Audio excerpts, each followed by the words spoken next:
dia juga dia yang pegang kayak gitu loh. Oke, Samen tadi kan nanyain solusinya seperti apa.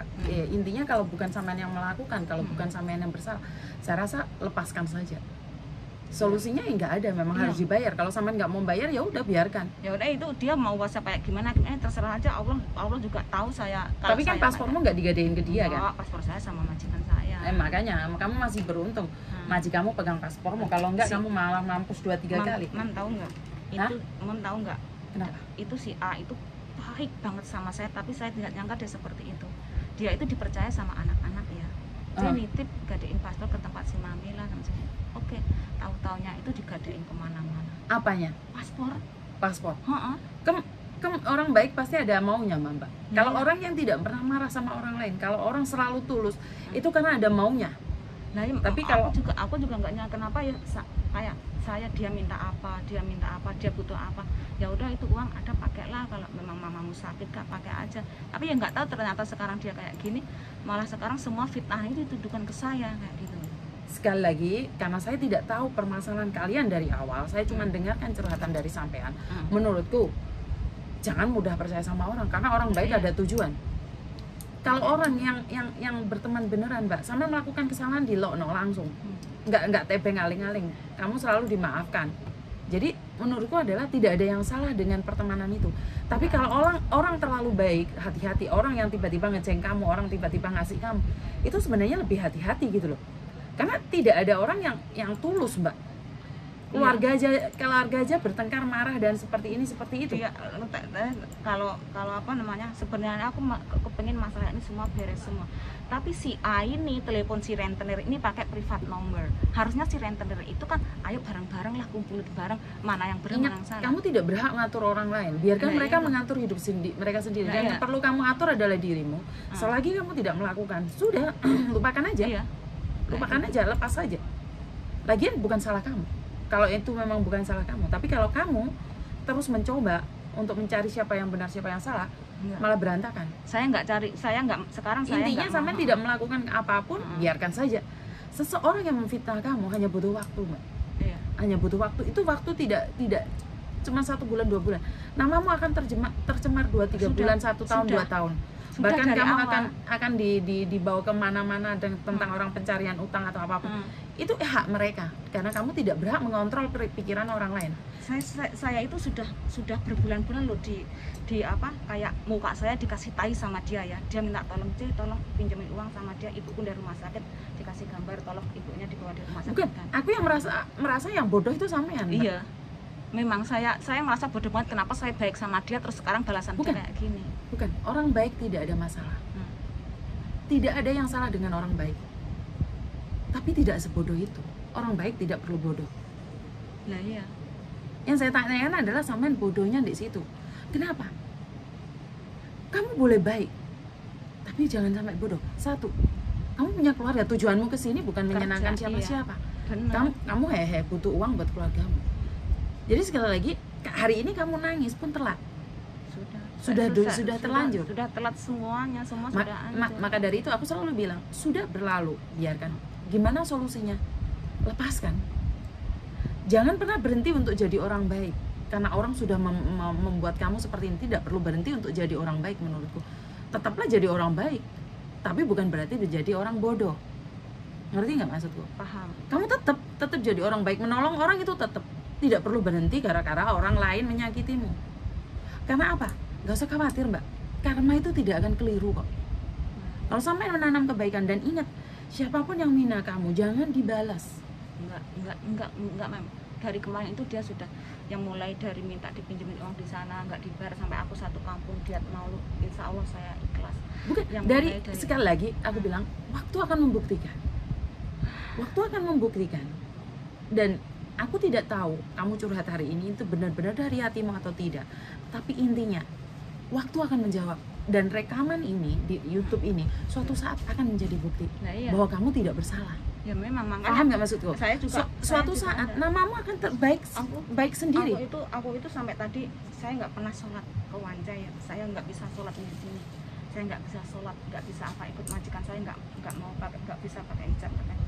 sampai saya nekat tadi curi saya pergi ke Wanja. Cuma saya minta doa sama Allah, saya ngomong sama Tuhan, Tuhan kalau memang yang difitnahkan ke dia itu benar, saya punya utang 30.000, kasih saya umur panjang, rezeki panjang, biar saya kasih bisa bayar ke dia. Kalau fitnah itu tidak benar, balikan ke dia. Cuma itu aja Allah. Sebenarnya itu bukan hak kamu untuk meminta Tuhan membalikan itu. Doa kamu adalah buat kamu sendiri, dan berdoa buat orang lain yang baik.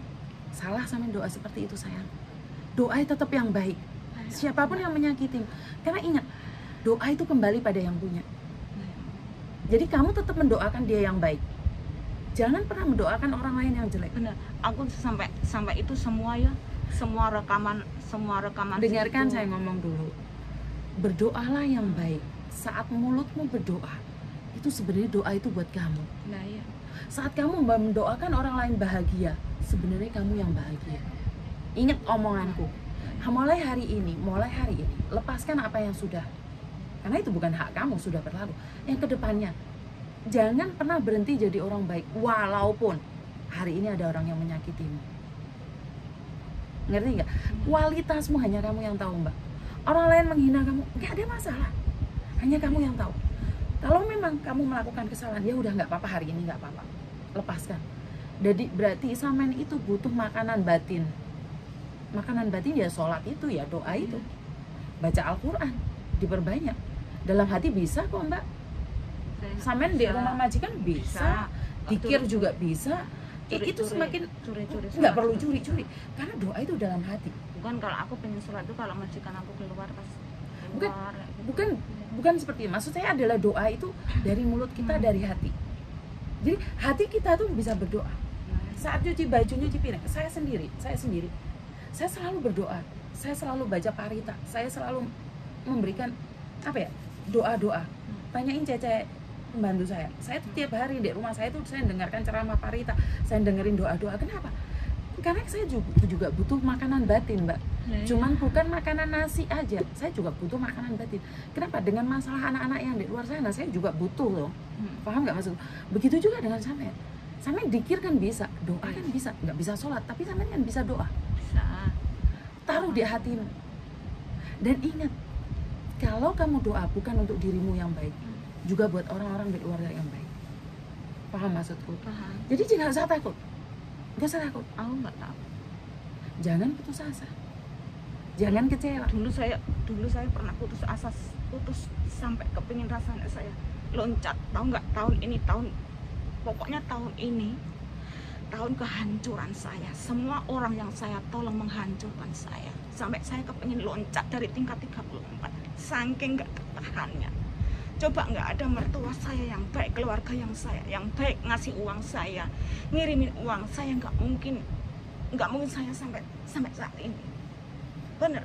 Nah, inilah yang saya tidak tahu, karena sampean terletekan dan sampean selalu semua ambil sendiri. Ingat sekali lagi, kamu di luar negeri karena butuh keluargamu. Kalau kamu sampai bunuh diri, itu yang akan mengakibatkan siapa yang akan menyesal. Benar, nah, memang. Dan aku nggak tahu kenapa bunuh diri adalah seolah-olah itu jalan gitu loh saya. Kayak bulan-bulan kemarin kayak berasa kosong, sudah nggak ada pikiran gimana. Saya punya masalah, saya tidak berani cerita sama siapapun. Saya nggak berani cerita. Kamu sekarang ada aku, kamu bisa melepaskan semuanya, Mas. Sudah sekarang kejadian kayak gini, saya masih bersyukur sama Allah. Orang tua saya masih mau jual sapinya buat ngirimin ke saya. Inilah yang salah, Mbak. Ini yang salah. Keluarga di Indonesia kirim uang balik, itu kamu masih beruntung, keluargamu baik loh. Alhamdulillah keluarga kamu bersyukur, orang Indonesia masih nulungi. Cuman aku kenapa saya baik sama teman saya saat dia susah, saya bantu. Kenapa dia tega sekejam ini sama saya apa salah saya sama mereka? Bukan mencari siapa yang salah. Karena apa, sekali lagi, ini kamu menanam karma baik buat kamu sendiri. Suatu saat kamu akan memetik. Sampean percaya kan dengan karma? Saya percaya sama Tuhan juga. Saya percaya sama Tuhan, apapun yang saya lakukan. Kalau sampean percaya sama Tuhan, sampean nggak akan nekat untuk pingin bunuh diri dan ini itu, sayang. Waktu itu saya memang benar-benar buta, soalnya saya nggak punya masalah, nggak berani cerita sama siapa-siapa. Sekarang tenangkan diri sampean. setiap kali rekaman ini dipublikasikan. Iya, Jadi bisa meringankan bebanmu.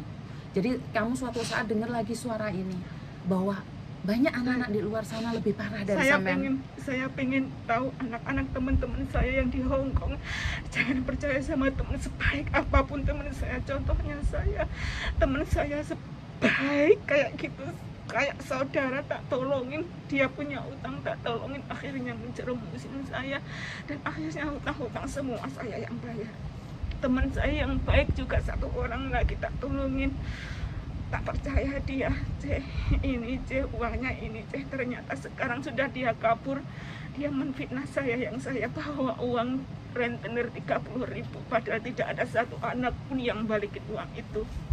Dia juga tahu, Mam, si A, si B, si C itu tidak pernah ngasih bunga selama ini juga dia tahu. Oke. Sekarang putus dengan rentenir itu, jangan berhubungan. Ini loh Mbak, ini loh akibat kalau kamu berteman dengan rentenir. Ini sebenarnya sebab akibat kamu berteman dengan rentenir. Seandainya kamu berteman dengan orang-orang yang di masjid, seandainya hari ini kamu berteman dengan orang-orang yang di organisasi, itu makanya lebih baik buat kamu. Tapi karena ini sebab akibat kamu berteman dengan rentenir, ini karma kamu memperkenalkan dirimu, temenmu ke rentenir. Dan ini juga karmamu. Kamu harus menanggung dari karmamu. Seandainya dari kemarin-kemarin teman-temanmu itu selalu ke wancai, sholat, baca Al-Quran, karmamu yang baik. Tapi sudahlah, karma sudah berlalu. Tidak ada yang salah dengan masa lalu. Sekarang sampai semakin dekatkan sama Tuhan. Karena sampean berhak bahagia. Dan ini pelajaran buat sampean. Sampean masih beruntung. Keluargamu orang hebat. Aku salut sama keluargamu di Indonesia yang menjual barang-barangnya demi kamu yang di Hong Kong loh. Kamu ke luar negeri malah keluargamu kirim uang ke Hong Kong, Mbak. Saya kalau melihat ya rasid kiriman bapak saya, adik saya itu rasanya ya Allah ya Rabbi. Dulu aku 4 tahun kerja di Hong Kong, tidak pernah ada punya utang sama siapapun. Alhamdulillah rumah bisa kebeli, mobil sudah kebeli. Sekarang 2 tahun aku di sini lagi. Saya bantu teman baik saya dihancurkan kayak gini sampai orang tua saya harus jual sapi dia, pinjam utang sana sini buat nyelamatin nyawa saya. Bulan kemarin terakhir saya ngomong sama majikan saya, Mem, jadi nggak ini lagi ke saya. Dia bilang, iya Cece, maunya kalau gitu nggak mau pinjemin aku ya uang 10.000. Dia nggak, aku ngomong kayak gitu. Terus majikan saya bilang, nggak usah pinjam Cece, tak kasih separuh ya long service kamu kalau kamu butuh uang. Saya saat itu saya lepasin maskermu, kamu nggak bisa nafas. Saya sampai sujud syukur di WC. Ya Allah ya Rabbi, terima kasih kamu sudah ngasih jalan aku terbaik, tahu nggak? Yang itu sampai kadang kayak gini. Setiap kali saya waktunya saya bayar, alhamdulillah Allah ngasih jalan saya.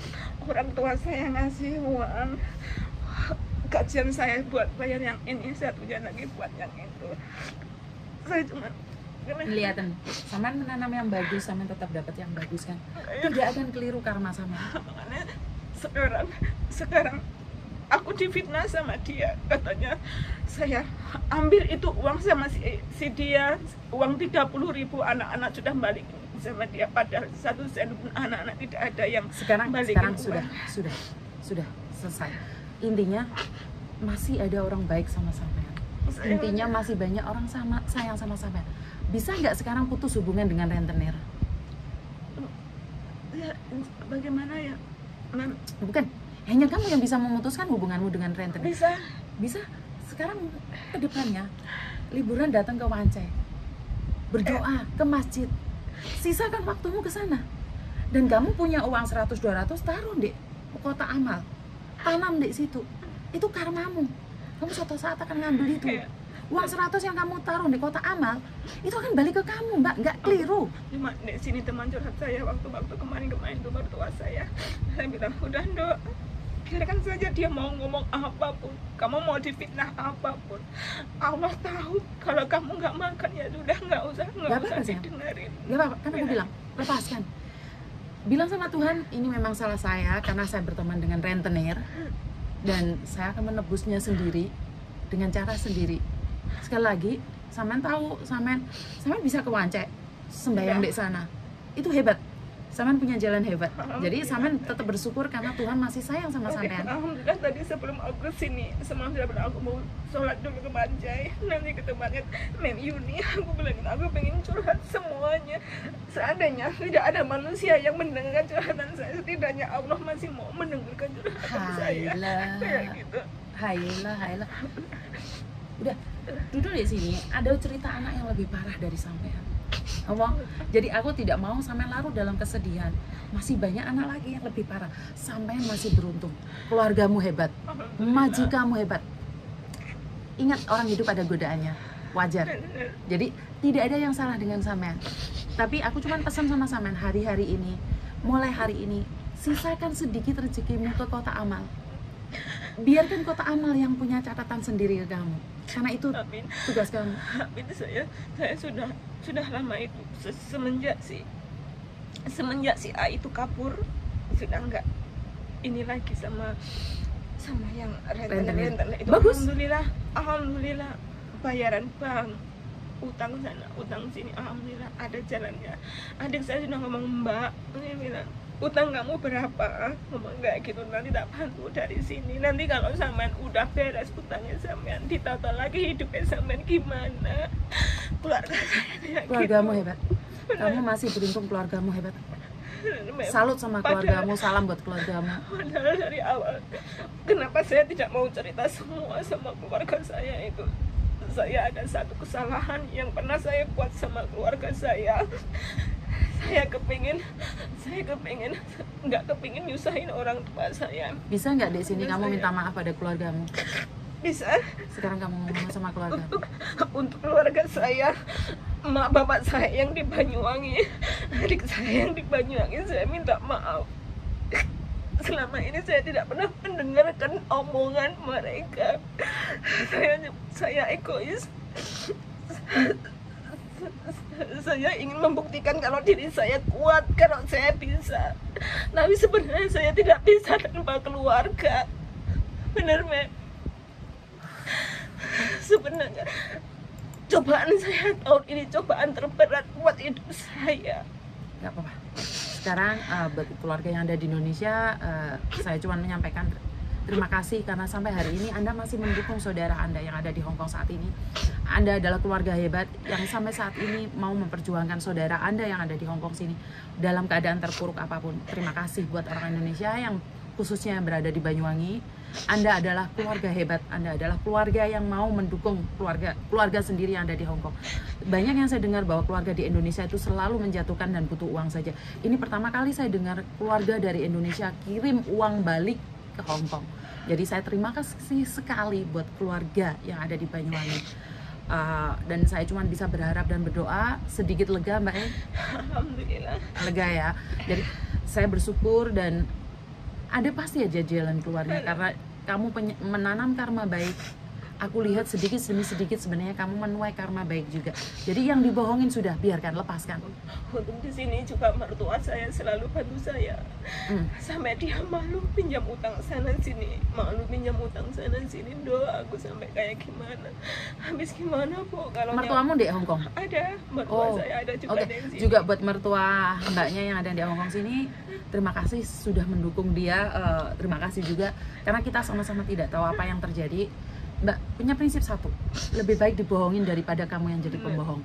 Lebih baik ditipu daripada jadi kamu penipunya. Oke? Sampai terakhir itu yang kemarin saya pernah gadaikan paspor mertua saya buat bayar bank saya. Dan akhirnya paspor mertua saya itu digadai ke tempat lain. Harusnya aku nebus 5.000, jadinya sampai 15.000. Enggak, Mem.